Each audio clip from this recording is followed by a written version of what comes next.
Hello guys. आज है मेरे लाइफ के दो स्पेशल डेज। पहला मेरा बर्थडे और दूसरा मैं अपनी व्लॉगिंग जर्नी को स्टार्ट कर रही हूँ आज से। मुझे लगता है इससे स्पेशल डे तो और कुछ नहीं हो सकता। एक तो मेरा बर्थडे भी सेलिब्रेट हो जाएगा, दूसरा व्लॉगिंग जर्नी भी स्टार्ट हो जाएगी। सो या आई एम बिट नर्वस क्योंकि ये मेरी स्टार्टिंग है। मुझे नहीं पता मैं क्या करने वाली हूँ, मैंने कुछ भी नहीं सोचा है। I just plan nothing. मैं सब कुछ रैंडमली करने वाली हूँ, जो मेरा मन कहेगा मैं वो करूँगी आज, क्योंकि मैंने अपने मन की कभी नहीं सुनी, तो इस बार मन की भी सुन के देख लेते हैं। सबसे पहले मैं जाऊँगी मंदिर, और मंदिर जाके भगवान को ढेर सारा थैंक यू सो मच बोलना है कि उसने मुझे इतनी अच्छी ज़िंदगी दी, जिसकी मैंने कदर आज तक नहीं करी।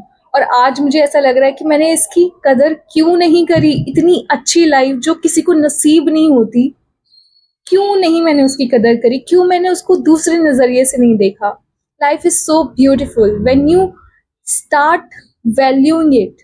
आप जब उसको वैल्यू देना स्टार्ट करते हो तो आपको अपनी लाइफ बहुत ज्यादा अच्छी लगने लगती है।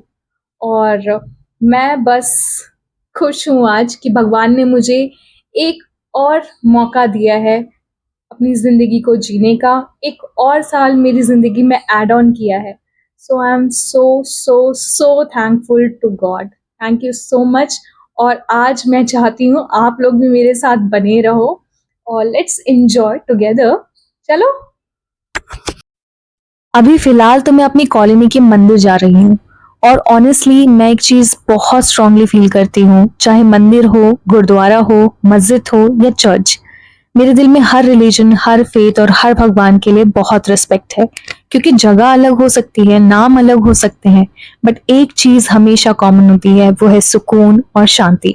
वो एहसास जो दिल को ये यकीन दिलाता है कि चाहे लाइफ कितनी भी उलझी हुई क्यों ना हो, सब ठीक हो जाएगा। यहीं आकर इंसान अपनी असली रूप से मिलता है। ना कोई नकाब, ना कोई फरेब, बस खुद को उसके सामने रख देना। और फिर ऐसा महसूस होता है जैसे भगवान खुद कह रहे हो, चिंता मत करो, मैं हूं ना तुम्हारे साथ, तुम्हें संभालने और सही रास्ता दिखाने के लिए। मंदिर से निकलने के बाद मुझे समझ नहीं आ रहा था कि कहाँ जाऊं, क्योंकि हम तो फकीर आदमी हैं, झोला उठा के निकल पड़ते हैं कहीं भी। तो इसलिए मैं आगे मेट्रो पर और अब डिसाइड करूंगी कि मुझे जाना कहाँ है। और आज ना मुझे किसी बात का डर नहीं लग रहा। कौन देख रहा है, कौन जज कर रहा है, मुझे कुछ भी फर्क नहीं पड़ रहा। I am just so happy in my own world. May be this is what happens when you finally start choosing your self. पहले मैं सोच रही थी कि लोधी गार्डन चले जाऊं, बट अब मुझे कुछ भी नहीं समझ में आ रहा। तो जब मुझे कुछ नहीं समझ में आता है तो मुझे एक ही चीज समझ में आती है, वो है सीपी। और सीपी में कहाँ जाना है ये भी मुझे नहीं पता, तो ये वहीं जाके डिसाइड करेंगे। क्योंकि आज मैं अपने चंचल मन चले मन की सुन रही हूँ, तो ये सब तो होना ही है। फिर मन चले मन ने कहा कि बहुत सुन ली तूने मन की, थोड़ी सी पेट की भी सुन ले। तो मैं रुक गई पेटीज खाने, क्योंकि मुझे कुछ समझ में नहीं आ रहा था। मुझे बहुत कुछ समझ में नहीं आता है यार। खाली पेट वैसे भी मेरे दिमाग की बत्ती नहीं जलती, तो थोड़ा खाना तो जरूरी है। अब जो मिलेगा, जैसा मिलेगा वैसा तो खाना ही पड़ेगा।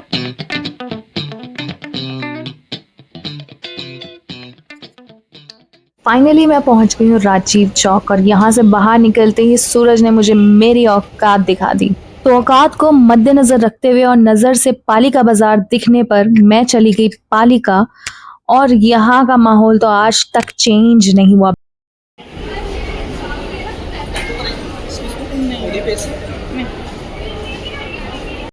भाई अंदर मुझे 5 मिनट नहीं हुई कि मेरा दम घुट गया। मुझे ना अंडरग्राउंड जगह पे ना दिक्कत होती है, सफोकेशन होती है, तो मैं तो बाहर आ गई। ऊपर से जैसे ही मैंने एंटर किया ना, वहां पे जो भी लोग थे, मतलब जैसे ही मैं नीचे गई एकदम से, मैडम टैटू बनवा लो, मैडम टैटू बनवा लो। एक क्या था कि मैडम टैटू बनवा लो, आपको मेरी कसम है। मैंने कहा भैया मारे जाओगे, मैं नहीं बनवाऊंगी। इतने अजीब लोग हैं ना। मैं तो बिल्कुल नहीं रुक पाई अंदर, मैं आ गई बाहर। जैसे ही मैं ना राजीव चौक से बाहर आई तो पालिका था, तो मैं पालिका चली गई। वो तो मुझे बिल्कुल भी नहीं समझ में आता। एक तो अंडरग्राउंड मार्केट है, दूसरा इतने लोग ना ऐसे पीछे पड़ जाते हैं। ऐसे मुझे पसंद नहीं है कि जहाँ पे फोर्स करके कुछ शॉपिंग करवाई जाए। तो मैंने सोचा कि रास्ते में अब आगे जनपद भी बढ़ेगा, तो जनपद भी चली जाती हूँ, एक बार देख लेती हूँ वहाँ पे क्या आया है। कुछ लेने का मन किया तो ले लूंगी। फिर मुझे गुरुद्वारे तो जाना ही है, तो गुरुद्वारे भी जाऊंगी। इतने दिन से तो मौसम ना इतना अच्छा हो रहा था, और आज इतनी धूप है, इतनी गर्मी है कि मेरा तो दिमाग खराब हो रहा है। मैं क्या करूं, बट आ गई और मैं बाहर निकल गई हूँ, तो करते हैं कुछ। बट सच में यार आज बहुत ज्यादा गर्मी है, मेरी हालत खराब हो रही है, मुझसे गर्मी बिल्कुल बर्दाश्त नहीं होती है, और टैनिंग मुझे इतनी ज्यादा होती है, तो ऑलरेडी टैन फेस है मेरा।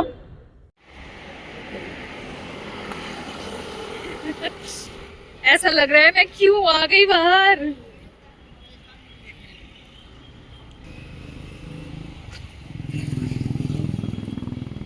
यार एकदम से ना सूरज ढल गया है और इतनी अच्छी हवा चलने लगी।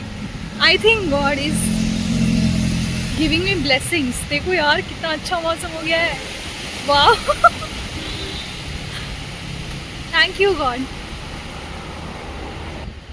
लग रहा है भगवान को बर्दाश्त नहीं हुआ, थैंक यू, उन्होंने फिर से धूप निकाल दी।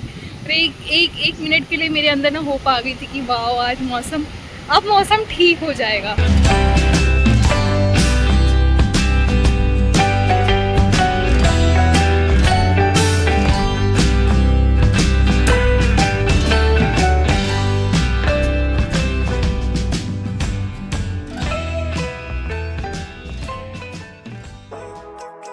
कुछ देर बाद बहुत मस्त हवा चलने लगी और उस पल ऐसा लग रहा था जैसे मेरी सारी परेशानियां भी इस हवा के साथ उड़ गई हों। अपने आप के साथ कुछ खूबसूरत पल जिए, ना कोई शोर, ना कहीं पहुंचने की जल्दी, बस खुद के साथ एक अजीब सी खुशी थी। और जो जिंदगी एक वक्त पर मुझे बोझ लगने लगी थी, आज वही जिंदगी इतनी खूबसूरत और प्रीशियस लग रही है। To be my own worst enemy. There's no risk if you don't try at anything. So I'ma just keep buying everything. See you in the next life, have to be a better me. I don't think that my head's on straight. Gotta flip it and grip it and go and get an x-ray. अब मैं आ पहुंची हूँ गुरुद्वारे।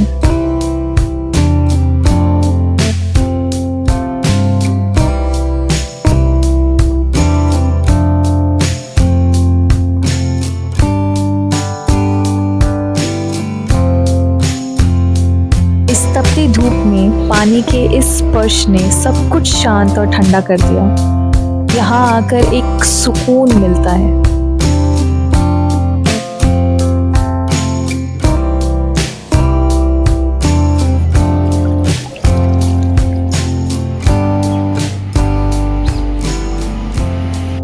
जैसे ही मैं गुरुद्वारे से बाहर निकली, मुझे एक सरप्राइज कॉल आया कि मेरे भाई और दीदी मुझसे मिलने आ रहे हैं। एक्चुअली वैसे मेरा पहले प्लान था कि मैं घर जाऊंगी और घर जाके फैमिली के साथ सेलिब्रेट करूंगी, बट कुछ ऑफिस के काम की वजह से मैं घर नहीं जा पाई। इसी वजह से मैंने अपने सारे फ्रेंड्स को ऑलरेडी मना कर चुका था, तो मेरी फैमिली को लगा कि कहीं ये बहुत अकेला ना फील करे अपने स्पेशल डे पर। मतलब देख रहे हो, इतनी भरी गर्मी में यूपी से यहाँ आना, वो भी सिर्फ इसलिए कि मैं अकेला ना फील करूं। सच में ये मेरी फैमिली है जिसकी वजह से मैं अपने आप को बहुत खुशनसीब समझती हूँ। इतनी गर्मी में तपने के बाद तो मेरा खुद का दिमाग नहीं चल रहा था कि मैं क्या बोलूं। I am just waiting for them. और आते ही उनको वीडियो शूट करने के काम पे लगा दिया। फिर हमने थोड़ा बहुत कुछ मैकडी से मंगाया। मेरा तो कुछ भी खाने का मन नहीं था, मेरा बस इतना मन कर रहा था कि मैं कुछ ठंडा ठंडा पीती रहूं। पेट तो ऑलरेडी मेरा इतना भरा हुआ था क्योंकि मैं गुरुद्वारे से लंगर खा के आई थी, तो बस मेरा ठंडा ही पीने का मन कर रहा था क्योंकि गर्मी इतनी ज्यादा थी। और यहाँ मैं वेट कर रही हूँ अपने भाई बहन का, जो मुझे कह के गए थे हम 5 मिनट में आ रहे हैं, और 1-1.5 घंटा हो गया अब तक आए नहीं। और इसी बीच में मेरे पास एक लेडी आई, वो मुझसे बात करने लगी। मुझे बहुत अच्छा लगा, मुझे बात करना बहुत पसंद है। मतलब ये तो यार, ये आप लोगों को देने की चीज है, ये तो कोई लवर दे, कोई बात हो। काफी देर से ना मुझे पीछे से आवाज आ रही थी, दी दी दी दी दी दी। फिर मैंने पीछे मुड़ के देखा तो एक छोटी सी बच्ची मुझे आवाज लगा रही थी। बच्चों को देख के तो मेरा दिल ही बन जाता है, मुझे बच्चे बहुत पसंद है। तो जी हमने मंगाया डोसा और छोले भटूरे। तब तक केक भी आ गया और इस केक के लिए काफी ज्यादा मशक्कत की गई। पहले तो जहां पर हम लोग बैठे थे वहां पे ढूंढा, बट सब कुछ सोल्ड आउट हो गया था। फिर मेरे भाई बहन मार्केट में गए ढूंढने, 1.5 घंटे के बाद खाली हाथ वापस आए। फिर हमने फाइनली ऑनलाइन ऑर्डर किया और बहुत ही टेस्टी केक आया।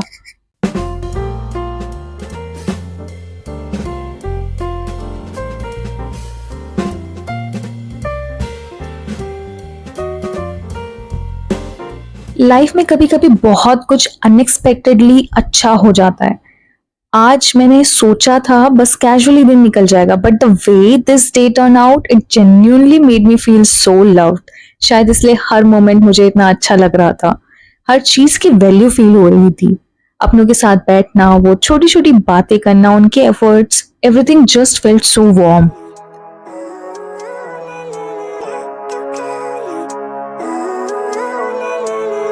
Living life, every day, late at night, not okay, all I want. मैंने आपको बताया था ना, जब मैं वेट कर रही थी एक प्यारी सी लेडी मेरे पास आई और बात करने लगी, क्योंकि उन्होंने देखा कि ये ना काफ़ी देर से वेट कर रही है, तो शी जस्ट सेड पोलाइटली, हंस के उन्होंने मुझसे थोड़ी बहुत बात करी।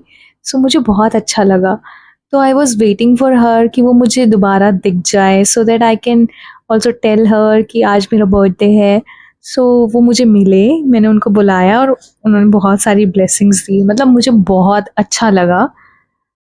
फिर इन लोगों ने जम के खाया, हालांकि दिख रहा है कि मैं खा रही हूँ, बट इन लोगों ने खाया, मैंने बस टेस्टिंग करी है क्योंकि मेरा पेट ऑलरेडी बहुत ज़्यादा भरा हुआ था।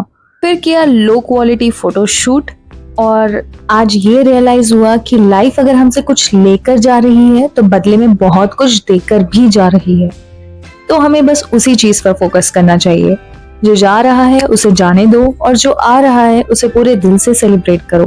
बस थैंकफुल फील करो उस हर चीज के लिए जो लाइफ धीरे धीरे एड ऑन करती जा रही है। हमारी बातें तो खत्म नहीं हो रही, but we have to end this vlog. So yeah, that's it for my first vlog. Till then, take care and remember, birthdays are not just about getting older.